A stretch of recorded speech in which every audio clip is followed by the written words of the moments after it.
What's up, my friends? So today we're going to be talking about a couple of things. We're going to be talking about this word,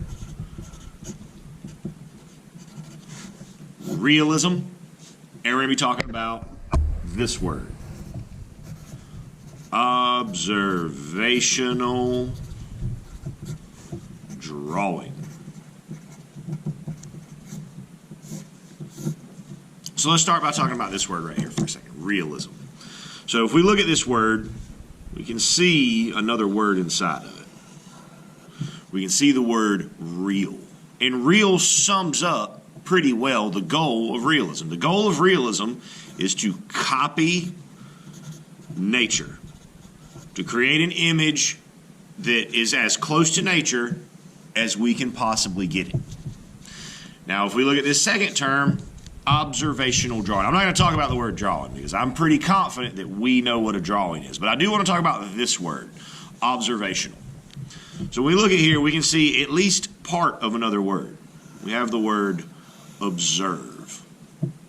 When we observe something, we're looking at it very, very closely, and that's what observational drawing is about. It's about taking our time, going slow, looking very, very closely at what we're drawing, the way the lines move, the way the shadows move, the way the values shift. We're taking our time to look and observe all of these things, and then we draw it to hopefully create a realistic image that is a copy of nature.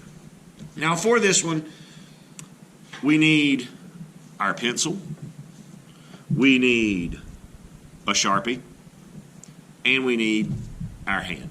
Now, if you're wearing a watch, or if you have on long sleeves, take your watch off or roll your sleeves up because they will get in the way. What we want to do is we want to start off with using our hand as a stencil. So we're going to lay it down so that our fingers almost touch the top. We're going to keep our pencil straight up and down. Don't lean your pencil over, because if you do this and go up under your hand, you're going to end up with an arm that looks very, very odd. We want to, again, take our time here because we want this to be as close to a perfect copy of the shape of our hand as possible. Get around there. Okay, so we got a shape of our hand. So what we want to do while we work is we want to keep our hand laying kind of right beside where we're working so that we can see it. And what we're looking for are the shape of our fingernails, and we're looking for where we have these lines on our knuckles and on our fingers. Now with these lines, so if I have a finger, we'll say that's a finger, and we'll say that's a finger. We don't want to do these lines like this. It doesn't look good. It's fast, it's hurried, it shows that we were not taking our time to properly observe what we were looking at. So we want to make sure that we're trying to match the placement and the curve. We don't want to use lines like this. We don't want to use these sketchy lines.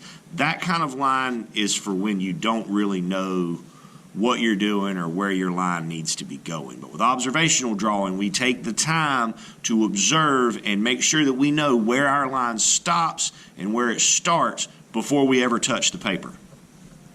So on my thumb, I got another one right here.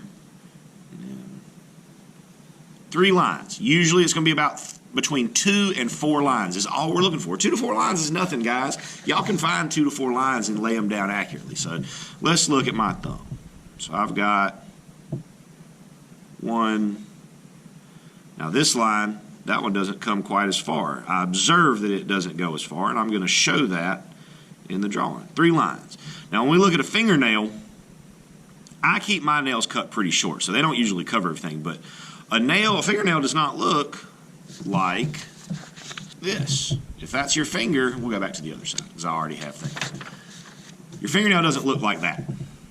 That's not what we're looking for here. So I'll notice that the bottom of my nail comes back and then over. Now when we look at our nails, these fingernails, usually you're not going to see, you are going to be able to see part of the finger on each side. And I've got one, and I've got my knuckle.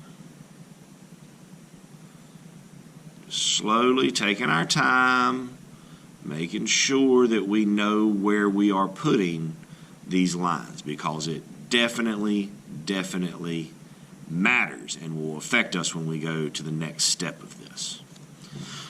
So then you continue through until you got all the lines and everything else. I'm not going to do that on camera because I don't want you to have to wait on it.